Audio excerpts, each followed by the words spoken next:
The moon of IV was a graveyard of broken ships and shattered dreams. Smoke rose from the ground like ghosts, and the air smelled of burning metal and death. Sergeant Jake walked slowly through the wreckage, his boots crunching on twisted steel and broken glass. His rifle was ready in his hands, and his eyes moved carefully across the destruction around him. 3 years, 3 long years of war against the Empire. Jake had seen too many good soldiers die on this moon. He had held friends in his arms as they took their last breaths. He had watched cities burn and families torn apart. There were fierce enemies. They were tall beings with skin that shimmered like gemstones, large silver eyes that seemed to glow in the dark, and a reputation for showing no mercy to humans. Behind Jake, 2 other soldiers followed carefully. Corporal Ben Torres was a young man with dark hair and nervous eyes. He kept looking over his shoulder, expecting an attack at any moment. Private Lucy Grant was quieter, her face hidden behind her helmet, but Jake could feel her fear in the way she moved. "Sarge, we should not be here," Ben whispered. His voice was shaky. "This is a transport ship. Their soldiers could come back any minute." Jake did not answer. He kept walking forward, climbing over piles of metal and stepping around bodies. The transport had been shot down by human fighters just hours ago. Intelligence said there might be important information inside.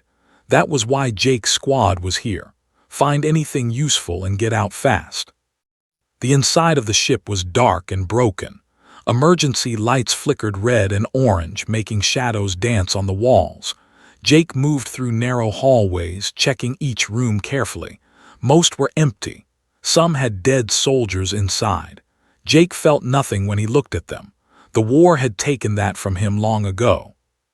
Then he heard it. A sound so small that he almost missed it. A whimper, like a wounded animal or a child. Jake stopped walking. He held up his fist, signaling Ben and Lucy to freeze. They all stood perfectly still, listening. The sound came again. It was coming from beneath a pile of collapsed metal panels near the back of the ship.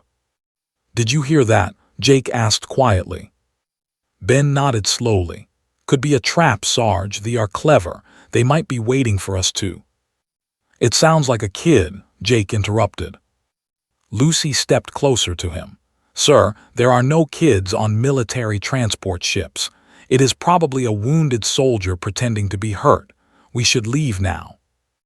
Jake knew she was probably right. Every rule he had learned in training told him to walk away. Do not take risks. Do not trust the enemy. Complete the mission and go home alive. Those were the rules that kept soldiers breathing. But Jake had always been bad at following rules. He moved toward the sound, pushing aside broken metal with his hands. Ben cursed quietly behind him but did not stop him. Lucy watched the entrance, her weapon raised, ready for trouble. Jake dug through the rubble. His gloves tore on sharp edges. Sweat dripped down his face. The whimpering grew louder as he got closer, and then, finally, he saw her. A small figure lay curled up in a tiny space beneath the wreckage. She was a child, no older than 6 or 7 years in human terms. Her skin was pale violet like the color of lavender flowers. Her hair was silver and tangled with dust and blood. And her eyes, when she opened them and looked up at Jake, were the most beautiful and terrifying things he had ever seen. They were like pools of moonlight, filled with fear and pain. She wore torn clothing that had once been fine and expensive. Around her neck hung a small pendant made of strange metal, decorated with symbols that Jake did not recognize. She was bleeding from a wound on her arm, and her small body was shaking with cold and terror. For a long moment, Jake just stared at her. He had killed soldiers before. He had fought them in close combat, seen them die by his hands, but he had never seen a child. He did not even know they could look so small, so helpless, so much like a human kid. The girl tried to move away from him, pressing herself against the metal behind her. She said something in the language, words that Jake could not understand, but he did not need to understand the words. He knew what fear sounded like in any language. "Hey," Jake said softly. He lowered his weapon and held out his empty hands. "Hey, it is okay. I am not going to hurt you." The girl kept shaking. Tears ran down her dusty cheeks. "Sarge, what are you doing?" Ben hissed from behind him. "That is a leave it and let us go." "She is a child, Ben." "She is the enemy." Jake turned his head and looked at Ben with hard eyes. "She is a child," he repeated, slower this time, "and she is hurt. I am not leaving her here to die." Ben opened his mouth to argue more, but something in Jake's expression made him stop. He had served with Jake for 2 years. He knew that look. It meant that Jake had made up his mind, and nothing in the universe would change it. Jake turned back to the girl. Slowly, very slowly, he reached toward her. She flinched and cried out, expecting pain. But Jake just gently touched her wounded arm and looked at the injury. It was not too deep, but she had lost blood. She needed medical help soon. "I am going to pick you up now," Jake said, even though he knew she could not understand him. "I am going to take you somewhere safe, okay?" The girl did not answer. But when Jake carefully lifted her into his arms, she did not fight him. She was too weak, too tired, too scared. She just lay against his chest, her small hands gripping his jacket like he was the only thing in the world that could save her. Jake wrapped his jacket around her small body to keep her warm. Then he stood up and turned to face his squad. Ben looked at him like he had lost his mind. Lucy's eyes were wide behind her helmet. "We are taking her back to base," Jake said. "Captain will kill us," Ben said. "Maybe," Jake replied, "but I am not leaving this kid to die alone in the dark. Now move out, stay sharp, we have a long walk ahead." They moved through the wreckage and out into the cold night air of IV. Jake carried the girl carefully in his arms, feeling her small heart beating against his chest. He did not know who she was. He did not know why she was on that transport ship. He did not know what would happen when he brought an enemy child back to a human military base. But he knew one thing for certain. He had made a promise when he became a soldier. He had promised to protect the innocent, and that promise did not have an exception for alien children with moonlight eyes. The walk back to base was long and tense. Every shadow could hide an enemy. Every sound could be the start of an attack. But they made it. When the gates of the human forward operating base appeared through the darkness, Jake felt a wave of relief wash over him. Soldiers at the gate stared in shock as Jake walked through with the child in his arms. Medics came running. Officers started shouting questions. Captain Amy pushed through the crowd, her face a mix of confusion and anger. "Sergeant," she demanded, "what in the name of all that is holy is that?" Jake looked down at the girl in his arms. She had fallen asleep, exhausted from fear and pain. Her silver hair fell across her pale face, and her small fingers still held tightly to his jacket. "She is just a kid, Captain," Jake said quietly. "I could not leave her there to die." Captain stared at him for a long moment. Then she shook her head and pointed toward the medical building. "Get her to the doctors," she ordered. "And then you and I are going to have a very long talk about following orders." Jake nodded and carried the girl toward the medical building. He did not know what would happen next. He did not know if he would be punished or praised. But as he felt the child sleeping peacefully in his arms, he knew he had done the right thing. Some things were more important than war. Some things were more important than orders. And protecting a scared, lost child was one of them. 3 weeks had passed since Jake brought the alien child to the human base on IV. The doctors had treated her wounds and given her medicine to fight infection. Physically, she was getting better, but emotionally, she was still broken. The girl had been placed in a small room in the medical building. It was clean and warm, with a soft bed and a window that looked out at the stars. But to her, it was a prison. She sat in the corner every day, her knees pulled up to her chest, her silver eyes watching the door with constant fear. She did not trust anyone. She did not speak to anyone. She barely ate the food that was brought to her. The soldiers called her Lily because they could not pronounce her real name. Some of them felt sorry for her. Most of them were afraid of her. A few wanted her locked up in a cell instead of a medical room. But Jake visited her every single day. He came in the morning before his duties started. He came in the evening after his duties ended. Sometimes he came in the middle of the night when he could not sleep. He would sit on the floor outside her corner, keeping a respectful distance, and just talk to her. He told her about Earth. He told her about his in Colorado, where the mountains touched the sky and the rivers ran cold and clear. He told her about his mother, who made the best apple pie in the whole state. He told her about his little sister, who was probably around Lily's age and loved to chase butterflies in the summer. Lily never answered him. She just watched him with those big moonlight eyes, trying to understand why this strange human kept coming back. One day, Jake brought her a small gift. It was a picture book from Earth, one that his sister had sent him months ago in a care package. The book was about a rabbit who got lost in a forest and found her way home. Jake did not know if Lily could understand the words, but he hoped she might like the colorful pictures. He placed the book on the floor between them and pushed it gently toward her. "This is for you," he said softly, "a present." Lily looked at the book. She looked at Jake. Then, very slowly, she reached out and took it. She held it in her small hands and turned the pages carefully, looking at each picture with quiet wonder. Jake smiled. It was the first time she had accepted anything from him. From that day on, things began to change. Lily started eating more. She started sleeping better. She even started coming out of her corner when Jake was in the room.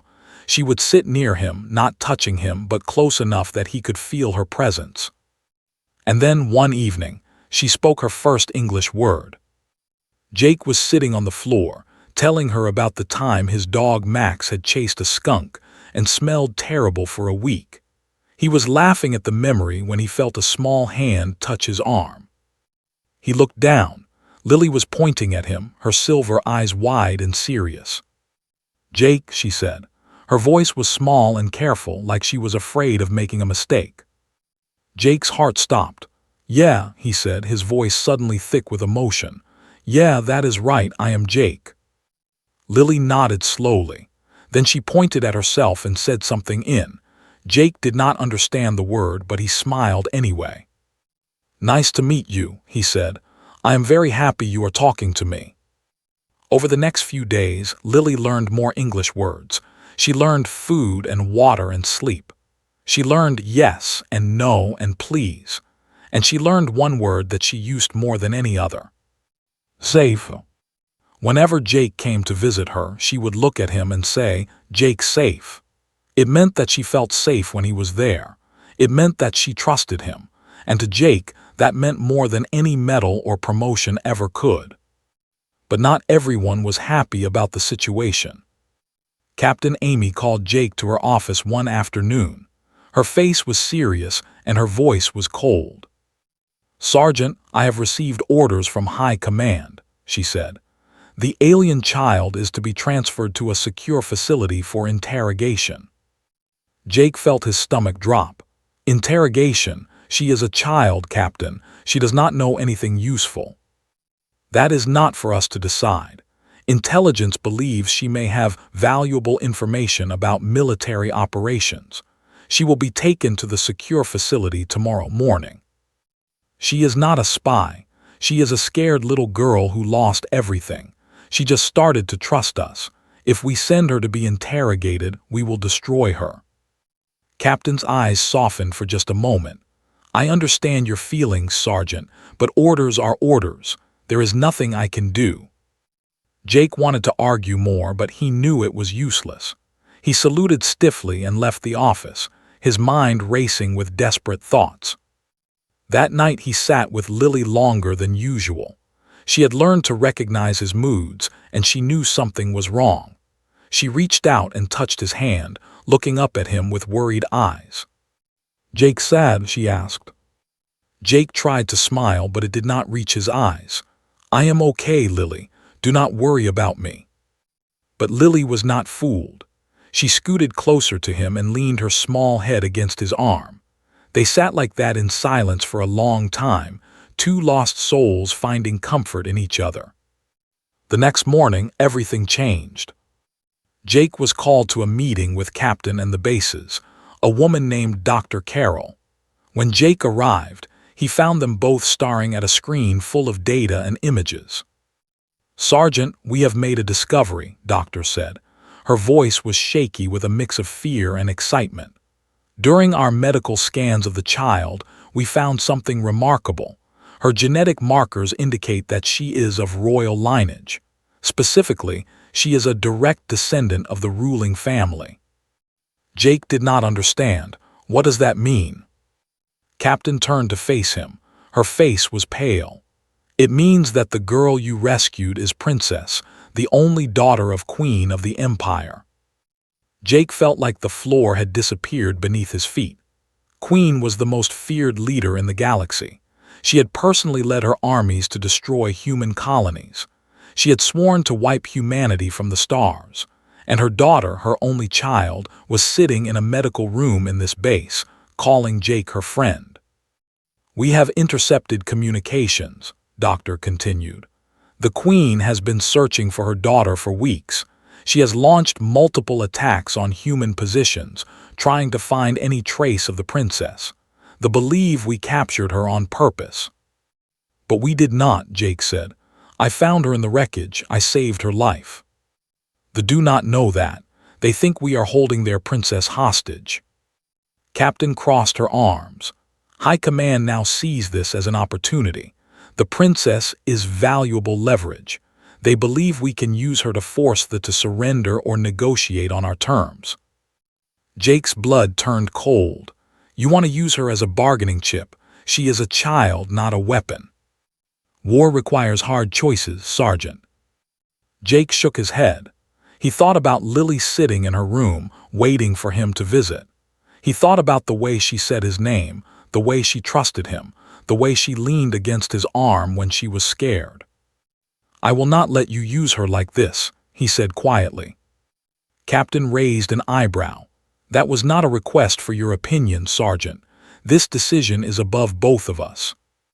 Jake said nothing more. He saluted and left the room. But as he walked back toward the medical building, a dangerous idea began to form in his mind. He had made a promise to Lily. He had told her she was safe. He had told her he would protect her, and Jake always kept his promises. That night he sat with Lily one last time. She was in a good mood, showing him the pictures she had drawn with crayons that one of the nurses had given her. The drawings were simple but beautiful, full of stars and flowers and strange alien creatures. "Jake," she said, holding up a picture. "Look, Jake and Lily." The drawing showed two figures holding hands. One was tall with brown hair. The other was small with silver hair. They were both smiling. Jake took the picture and held it carefully. He felt tears burning in his eyes, but he did not let them fall. "It is beautiful, Lily," he said. "I will keep it forever." Lily smiled, her moonlight eyes shining with happiness. She did not know what was coming. She did not know that powerful people wanted to use her as a tool in their war. She only knew that Jake was her friend, and she was safe when he was near. Jake looked at her and made a decision. Tomorrow, everything would change.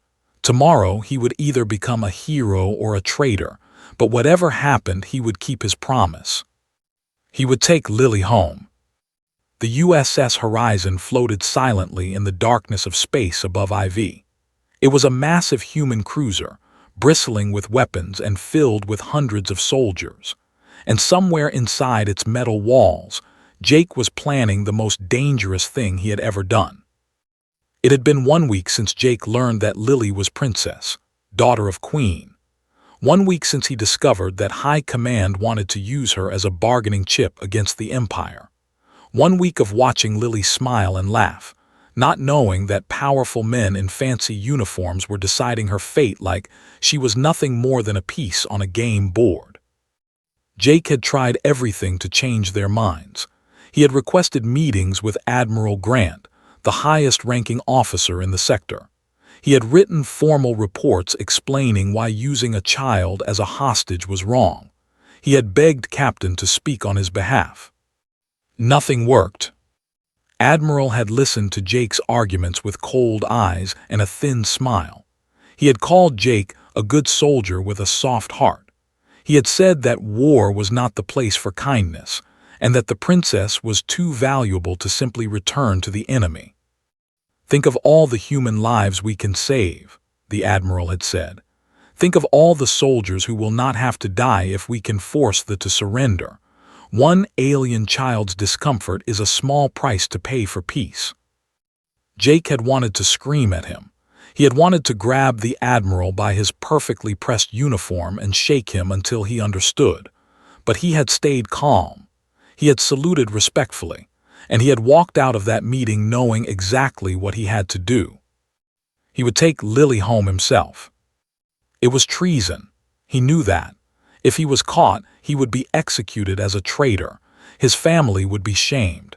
His name would be forgotten or spoken only as a warning to other soldiers who might think about disobeying orders.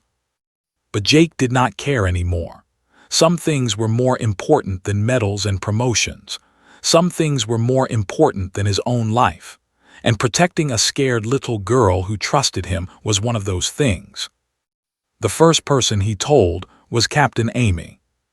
He found her alone in her office late one night. She looked tired, dark circles under her eyes, her usually perfect hair slightly messy. When Jake closed the door behind him and told her his plan, she just stared at him for a long moment. "You are insane," she said finally. "Probably," Jake agreed. "They will kill you." "I know." Captain leaned back in her chair and closed her eyes. She was quiet for so long that Jake thought she had fallen asleep. Then she opened her eyes and looked at him with an expression he could not read. "Shuttle Bay 3, she said quietly. "Tomorrow night between 2200 and 2300 hours, there will be a shift change. Security will be minimal. Access code is 774 Alpha 9. Jake felt his heart leap. "Captain, I cannot ask you to." "You are not asking, I am telling you." She stood up and walked to her window, looking out at the stars. "I joined this military to protect people, Sergeant, all people, not to use children as weapons." She paused.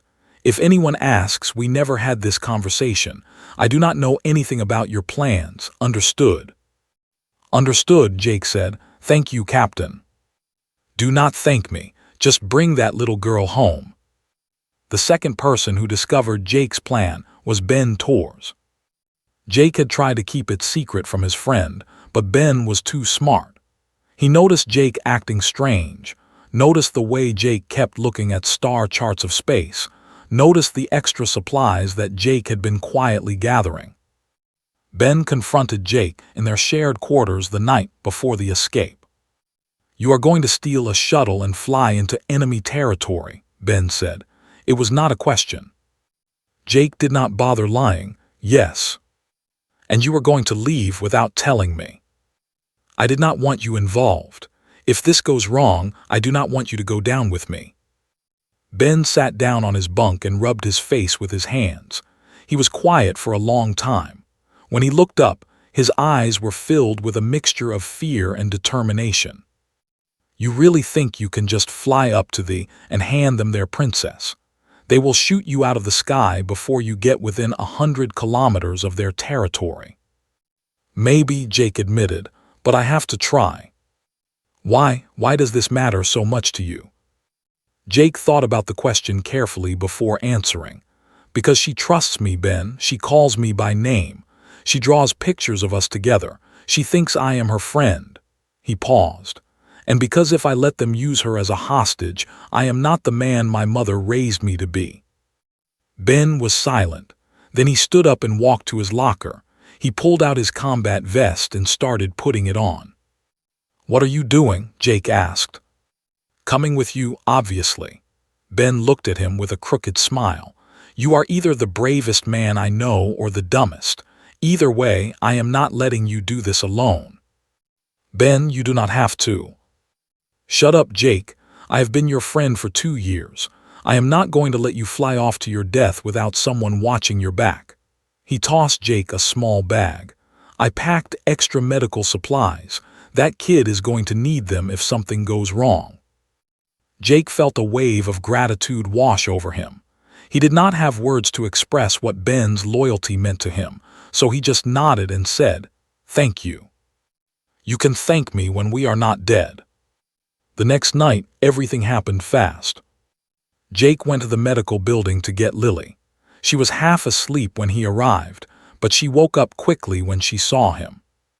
"Jake," she said happily, then she noticed the serious look on his face. Jake sat again. "No, Lily," he said, kneeling down beside her. "Not sad, but we have to go on a trip tonight, a long trip." "Trip where?" Jake took a deep breath. This was the moment he had been waiting for, the moment he had been dreading. "Home, Lily, we are going to take you home, to your mama." Lily's moonlight eyes went wide. For a moment she did not move. Then her lower lip started to tremble and tears spilled down her cheeks. "Mama," she whispered. "Jake, take Lily to Mama." "Yes," Jake said, his own eyes burning. "I am going to take you home." Lily threw her arms around his neck and hugged him than she had ever hugged anything. Her small body shook with sobs. Jake held her gently, letting her cry, feeling his own heart breaking and mending at the same time. An hour later, they were in Shuttle Bay 3. Ben was already there, checking the small transport shuttle that they would use for the journey. He had disabled the tracking systems and loaded extra fuel and supplies. When he saw Jake arrive with Lily in his arms, he gave a quick nod. "We are ready," he said, "but we have about 10 minutes before the next security patrol. We need to move." Jake carried Lily into the shuttle and strapped her into a seat. She was still crying softly, but now they were happy tears. She kept whispering the same word over and over. "Mama, mama, mama." Before they left, Jake recorded a message on his personal device. He explained everything, his reasons for taking Lily, his decision to return her to his hope that this act of kindness might somehow lead to peace. He took full responsibility and made it clear that Captain and Ben were innocent. "If anyone is punished for this," he said at the end of the recording, "let it be me alone. I made this choice. I accept whatever comes next." He sent the recording to High Command. By the time they watched it, he would be deep in space. The shuttle's engines hummed to life. The bay doors opened, revealing the endless darkness of space filled with stars. Jake sat in the pilot's seat. Ben sat beside him at the co-pilot station, and behind them, strapped safely in her seat, Lily looked out the window with wonder in her eyes. "We go home?" she asked. Jake turned to look at her. He thought about everything he was giving up, his career, his safety, maybe his life, and he knew without any doubt that he would do it all again in a heartbeat. "Yeah, sweetheart," he said with a gentle smile, "we are going home." The shuttle launched into the darkness, leaving the human fleet behind. Ahead of them lay enemy territory, danger, and uncertainty. But also ahead of them lay a mother who had lost her daughter, and a little girl who wanted nothing more than to go home. Jake gripped the controls and flew toward the stars. The shuttle flew through the darkness of space like a tiny spark in an endless ocean of black. Jake kept his eyes on the controls, checking their position every few minutes. They had been traveling for almost 12 hours now, moving deeper and deeper into territory. Ben sat beside him, watching the sensors with tired eyes. He had not slept at all. Neither had Jake. The danger was too real, too close. At any moment, warships could appear and blow them into dust. Behind them, Lily had finally fallen asleep. She was curled up in her seat, Jake's jacket wrapped around her like a blanket, her silver hair glowing softly in the dim light of the shuttle. Even in sleep, she looked peaceful.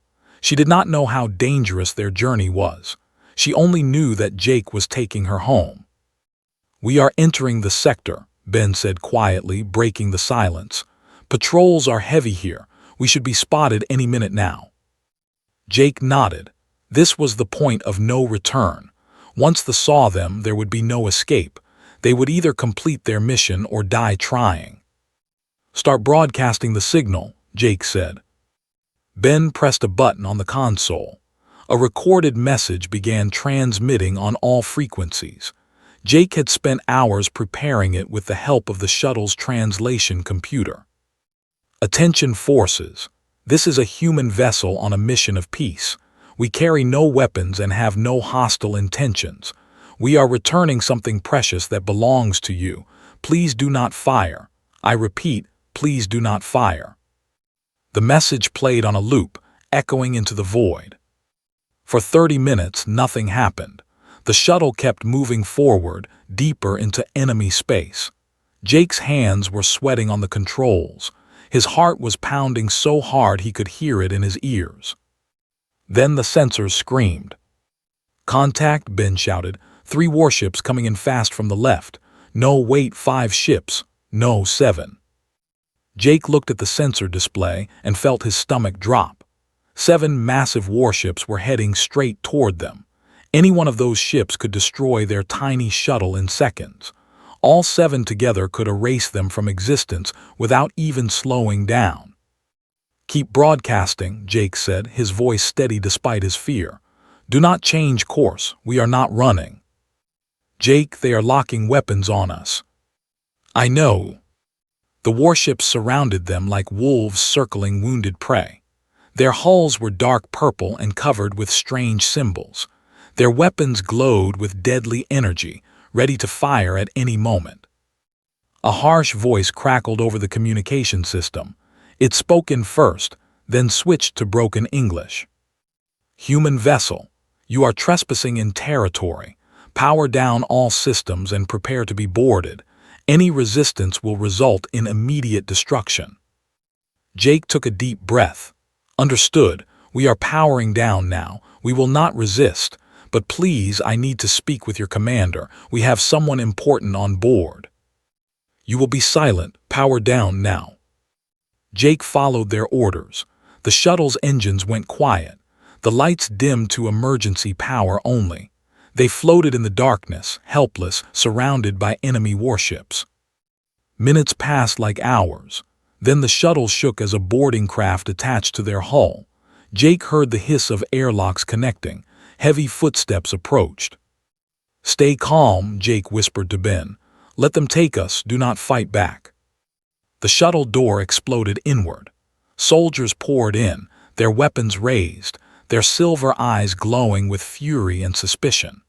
They wore dark armor that seemed to absorb light, and they moved with the deadly grace of trained warriors. Jake raised his hands high above his head. Ben did the same. "Do not shoot," Jake said clearly. "We surrender." A soldier stepped forward and pressed the barrel of his weapon against Jake's forehead. "Why are you here, human? What trick is this?" Before Jake could answer, a small voice spoke from behind him. "No." Everyone turned. Lily had woken up. She was standing in the shuttle, her small body trembling, her moonlight eyes wide with fear. But she stepped forward, putting herself between Jake and the soldier. "No hurt, Jake," she said in English. Then she spoke rapidly her voice growing stronger and more commanding. The soldier's eyes went wide. He lowered his weapon slowly, staring at Lily like he was seeing a ghost. "By the stars," he whispered, "it is the princess." The other soldiers lowered their weapons too. They dropped to their knees, bowing their heads before the small girl. Lily stood tall despite her size, and for a moment Jake could see the royal blood in her veins. Everything happened quickly after that. Jake and Ben were taken into custody, their hands bound with strange energy restraints, but they were not beaten or abused. The soldiers treated them with cautious respect, glancing at Lily nervously every few seconds. Lily was separated from them gently. Female officers appeared and wrapped her in warm clothing. They spoke to her softly, checking her for injuries, giving her food and water. But every few minutes, Lily would look over at Jake and call out his name. "Jake okay, Jake safe." Jake smiled at her despite the restraints on his wrists. "I am okay, Lily. Do not worry about me." They were taken aboard a massive flagship. Jake had never seen anything like it. The corridors were wide and tall, decorated with strange art and glowing crystals. The air smelled different, sweet and sharp at the same time. Everything felt alien and beautiful and terrifying. Jake was thrown into a cell. It was clean but bare, with only a hard bench to sit on. Ben was placed in a cell next door. They could hear each other through the walls, but they could not see each other. "You okay?" Jake called out. "I am alive," Ben replied. "That is more than I expected." Hours passed. Jake sat in his cell, waiting, thinking, praying. He did not know what would happen next. They might execute him as a war criminal. They might torture him for information. They might keep him as a prisoner forever. But as long as Lily was safe, he did not care. Finally, he heard footsteps approaching. Heavy, deliberate footsteps that echoed through the corridor like thunder. The sound of authority, the sound of power. His cell door slid open. A tall stood in the doorway, wearing armor decorated with gold symbols. He was older than the soldiers, with scars on his face and eyes that had seen countless battles. "I am Commander," he said in perfect English, "head military advisor to Queen." Jake stood up slowly. "I am Sergeant Jake. I brought your princess home." Commander studied him with cold, unreadable eyes. He did not seem angry or grateful, just curious, like he was trying to understand a puzzle that did not make sense. "Why?" the commander asked. "Why would a human soldier risk everything to return our princess? Your people and mine have been killing each other for years. This makes no sense." Jake met his gaze steadily. "Because she is a child, because she was scared and alone, because it was the right thing to do." Commander was silent for a long moment. Then he stepped aside and gestured toward the corridor. "The Queen will see you now," he said. "I suggest you choose your words carefully, human. Your life depends on them." Jake walked out of his cell. Guards surrounded him immediately, but they did not touch him. They led him through the massive corridors of the flagship, past hundreds of alien soldiers who stared at him with suspicion and hatred. Finally, they stopped before a pair of enormous doors, decorated with symbols of royalty. "Beyond these doors is the throne room," Commander said. "Queen waits for you. She has many questions, and she does not trust humans." Jake took a deep breath. This was it, the moment that would decide everything. "Then I will have to change her mind," he said. The doors began to open. The throne room was the most magnificent place Jake had ever seen. It was as large as a cathedral, with walls of dark crystal that reflected light in 1,000 directions. Strange plants with glowing leaves grew in corners, filling the air with a sweet fragrance. And everywhere there were guards. Dozens of them, standing in perfect rows, their weapons ready, their silver eyes fixed on Jake with hatred. At the far end of the room, on a throne made of something that looked like frozen starlight, sat Queen. She was beautiful and terrifying in equal measure, tall and elegant, with skin that shimmered like violet gemstones. Her silver hair flowed down her back like a waterfall of moonlight. Her eyes, the same color as Lily's, burned with a mixture of anger and grief, and something else that Jake could not name. She wore armor that seemed to be woven from shadows, and a crown of dark metal sat upon her head. Around her neck hung a pendant identical to the one Lily wore, the royal crest. Jake was pushed forward by the guards until he stood at the bottom of the steps leading to the throne. He was alone, surrounded by enemies, his hands still bound. One wrong word and he would be dead. Queen looked down at him with cold eyes. When she spoke, her voice echoed through the throne room like thunder. "So you are the human who took my daughter." Jake straightened his back and met her gaze. He would not show fear, not now, not when it mattered most. "I am the human who saved your daughter," he said, "and I am the one who brought her home." The Queen's eyes narrowed. "Saved her, is that what you call it?" She stood from her throne and walked slowly down the steps toward him. Your people shot down the transport ship carrying my daughter. Your people killed her guards, her teachers, everyone who was meant to protect her. And you expect me to believe that you saved her.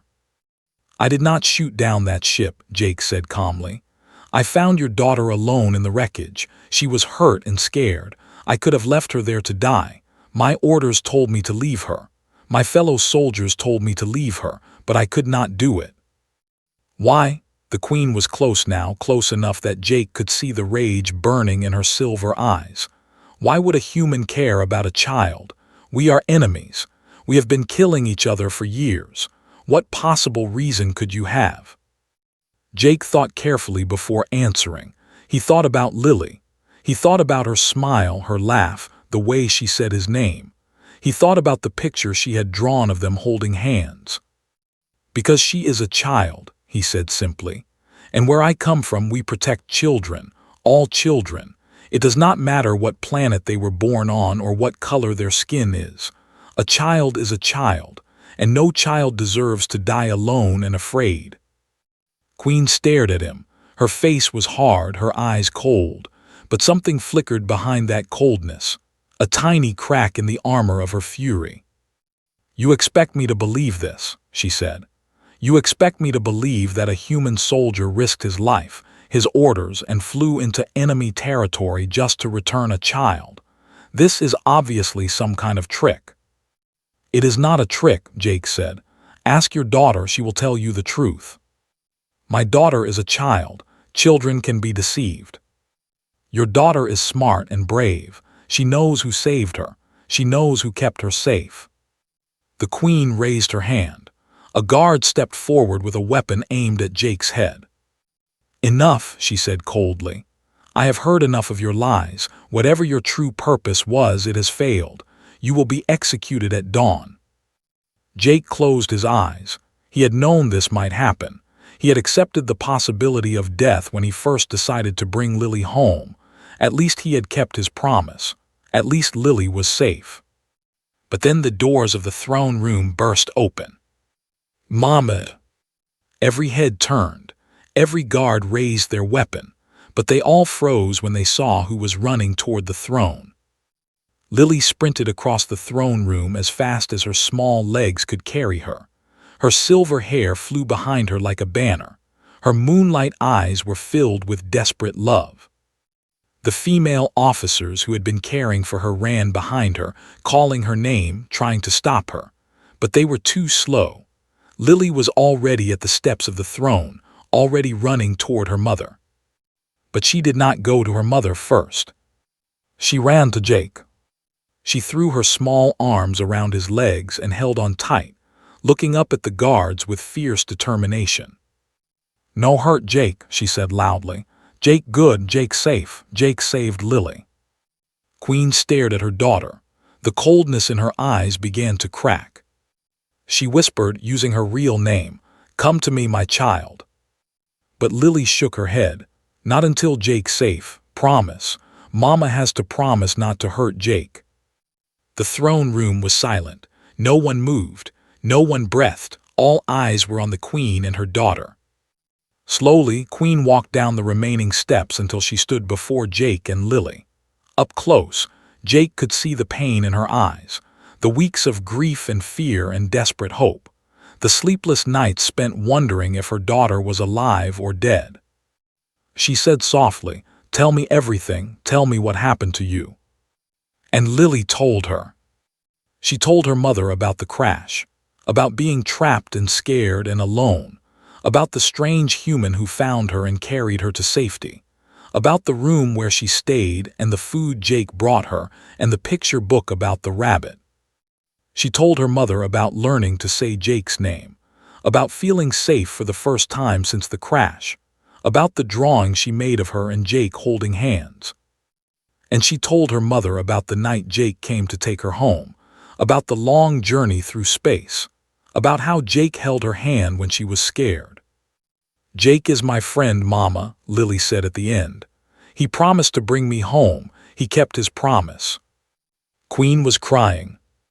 The most powerful ruler in the empire, the woman who had led armies and destroyed worlds, was standing in her throne room with tears streaming down her face. Her whole body trembled as she looked at her daughter, alive and healthy and safe. She fell to her knees.